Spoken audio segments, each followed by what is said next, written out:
guys, Drastic Junkie here, and I cannot be trusted in an interview. Welcome to Friday Night Rant.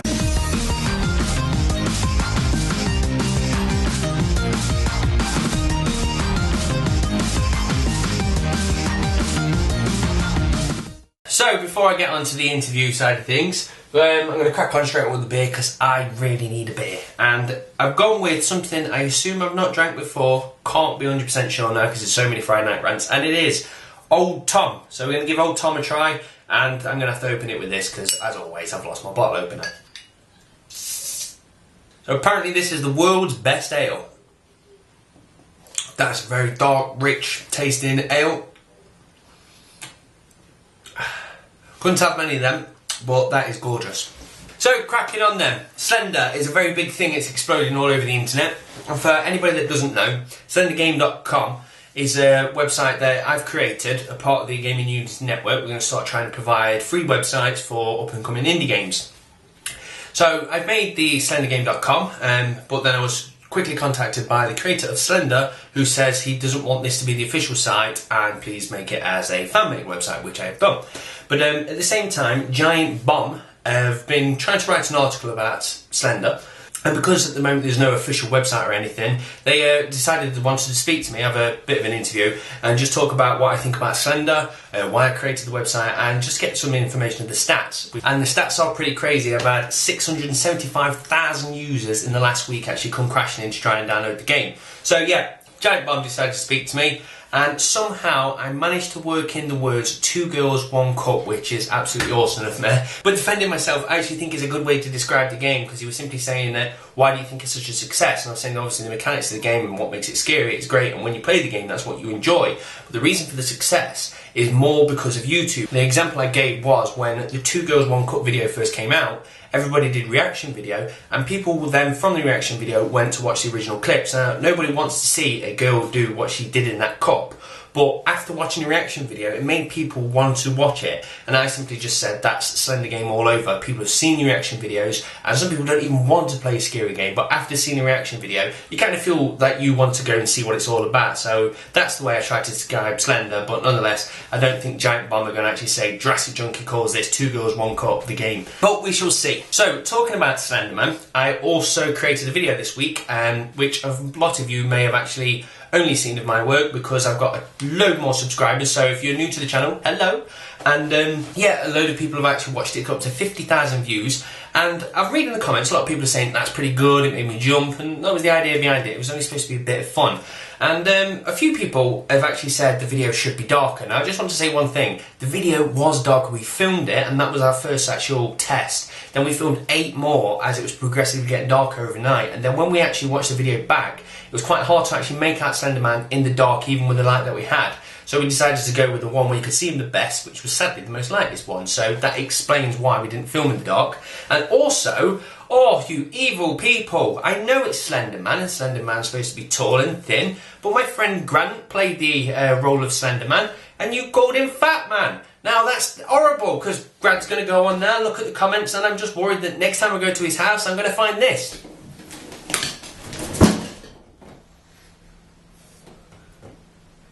So yes, we apologise that Fat Man had to play the role of Slenderman, but I didn't actually have the choice of going through and getting a casting load of people and pick the skinniest person. I just went with what we had, and we had fun, and it's done pretty well, so stop moaning.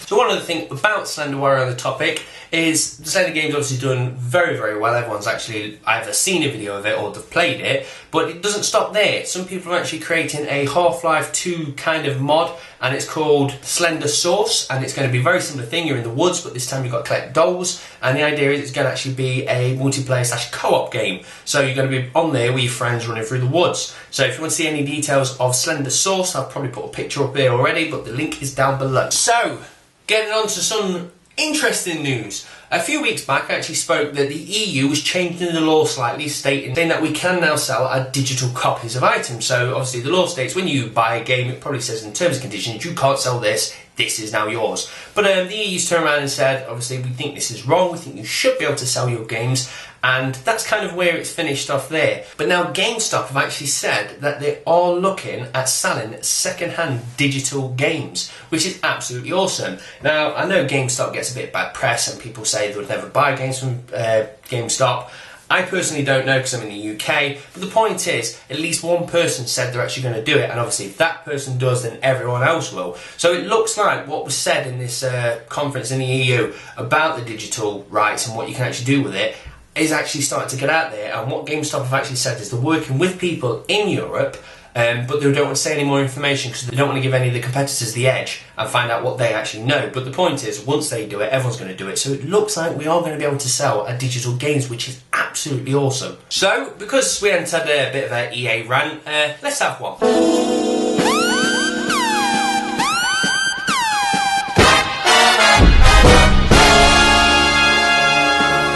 So a few people have been tweeting me and Facebooking me this, and I've had a look into it myself, and it's not as bad as it actually turned out to be, but nonetheless, the point is Dead Space 3. So obviously, first of all, Dead Space 1 was super scary. That's super scary that I haven't actually completed it yet, but the point still stands, it's a scary game. And I've been told that Dead Space 2 is also great, so everyone's really looking forward to Dead Space 3. Now, EA's turned around and said they've actually done a little research and found out a load of people turned around and said, that game's scary.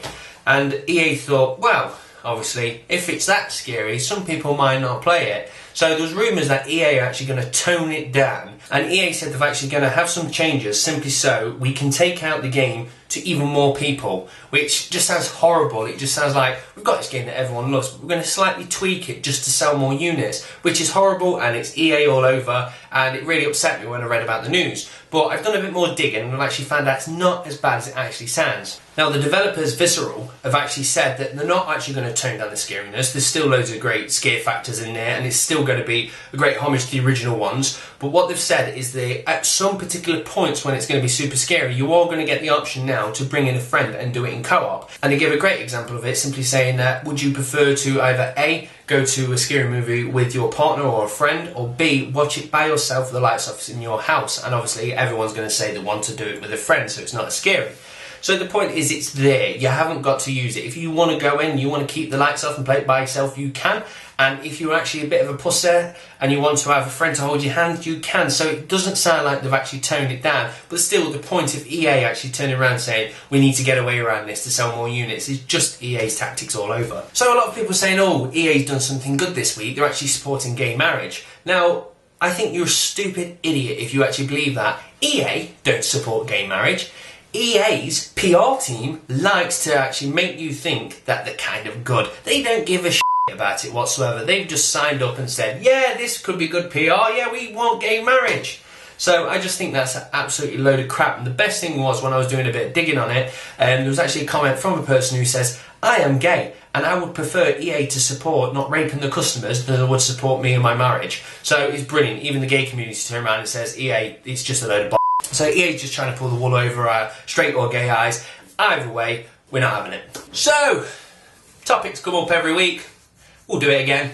Days, or Daisy. Daisy. First of all, Gaming Unity has actually gone out and bought its first server, which is awesome. We now own actual Daisy or Days servers, so if you ever want to actually come on and play with the Gaming Unity community, our server name goes by the name of LU275. So yeah, LU275 is the server name, so if you want to jump on, then you can actually play with all of us. But I'm not here to just plug the server. The point is, we actually have to pay for a server from a host, and they're going to provide us a service and we give them money. That's how the world works. And it was quite a nice actual transaction. We gave them the cash. They even cocked something up and even apologised to us and says, tell you what, we're going to give you a month free because you've had so many down days at the moment. So it's actually good that our service provider have been quite nice.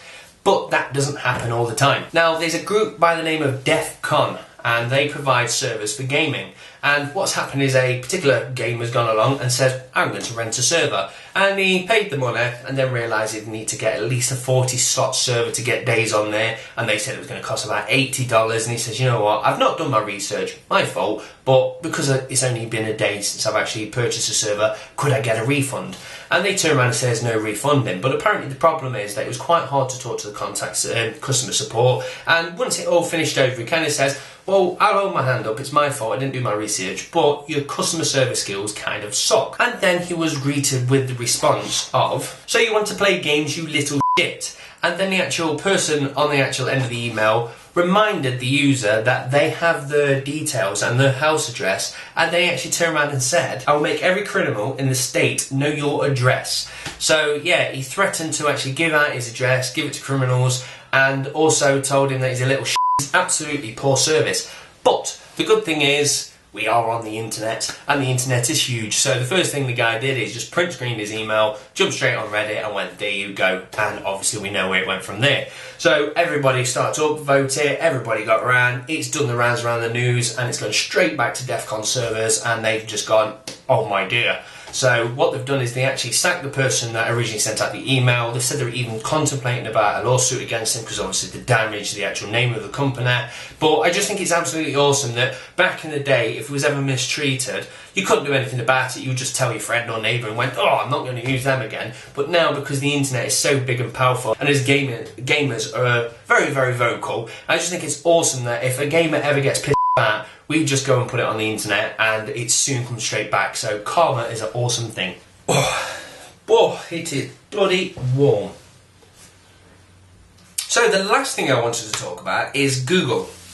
Now, yesterday I actually found out that Google are offering something that I've wanted them to offer for many, many years now. Now, as we know, Google are absolutely awesome when they actually put their mind to something. So when they say, let's make a map service, they make the best one on the planet. And if they want to offer email, it's absolutely awesome. The only side to the thing is they've not quite nailed the social network. Google Plus is awesome, I enjoy it, but it's not taken off because everybody just uses Facebook. But the point still stands, if Google want to do something, they tend to do it really, really well. And Google have turned around now and says it's about time we started offering broadband to everybody. So what Google are going to be offering is a 1 gigabyte connection, and I think it's going to be about $70 a month. But there's various different packages where you can just buy the line. You can buy the line with like a Google box, so you can actually store a few terabytes of data. And there's several different packages, but the way it actually works at the moment is it's not fully been rolled out. What will happen is if you've got any interest in it, especially just aimed at Americans at the moment, but it will be rolled out obviously, you go on and you put your postcode details in, or your zip code, whatever it be, and then you actually say you are interested. Then what Google will do is see where the interest is the most around the world and actually say, okay, then that particular city is humming for it, they all want it, and then they'll give them a fibre city. Google will go around eventually and make everyone a fibre city. So if Google are offering Google Fibre in your area, you can then get it, which is going to be super fast internet connection, which is awesome.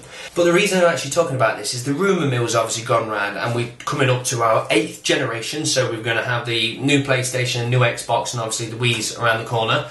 Wii U's around the corner. But the point is, a few people have said the Xbox or PlayStation, one of them or both, could actually just be a full digital download service only with no actual physical media.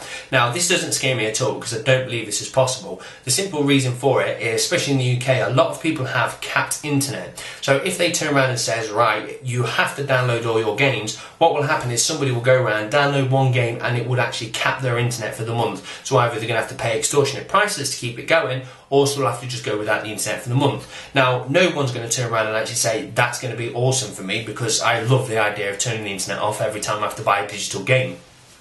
And obviously the console developers know this. They know they would like to go fully digital, but they know the world isn't ready for it yet. Certain areas of the world have got awesome internet, some areas haven't, and they can't push out a service until everyone's ready. So I think this generation of consoles that are just coming out will still have physical media. But the point is now that Google is obviously going to take a lot of time turning this world into a fibre world, but the point still stands, once it's done, we're all going to have super fast internet. So I think when we come to the 9th generation, it actually does make it look like it could go fully digital, because Google are all putting down the groundwork now, so we all can have this super fast internet. So the developers of the next set of generation of consoles could actually go, now we can go fully digital. So I don't know, double-edged sword there. Google could be offering super duper internet, but at the same time they could damage what's happening to gaming in a few years from now. But we shall see how it all turns out. But either way, Google broadband, awesome. So that is it. I don't know what I'm going to be doing this afternoon because one hand I want to play Days, the other hand I want to play on the console with the boys, and the other hand is the Olympics. So the question of the week is quite simple. Are you going to be sitting back and watching the Olympics tonight, or would you prefer to sit back and actually just play an Olympic game? So that's it, guys. I'm done and dusted because I'm so hot now. I think I need to actually just wash in this beer. So thanks for watching, guys. Cheers. Bye.